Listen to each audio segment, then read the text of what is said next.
There may be no more critical element in the ability of interscholastic students to participate in activities than their health and safety. This is why the NFHS has partnered with the American Red Cross to bring you First Aid, Health and Safety.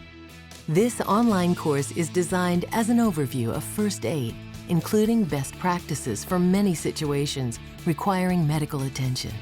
The skills taught in this course do not replace the expertise of a medical professional, but they do offer guidelines and techniques for temporary assistance until medical experts arrive on the scene. And because accidents or injuries can happen anywhere, not all of the knowledge and skills you will learn in this course are strictly for athletic injuries. They may also be used to aid officials, coaches, and spectators who become injured or fall ill.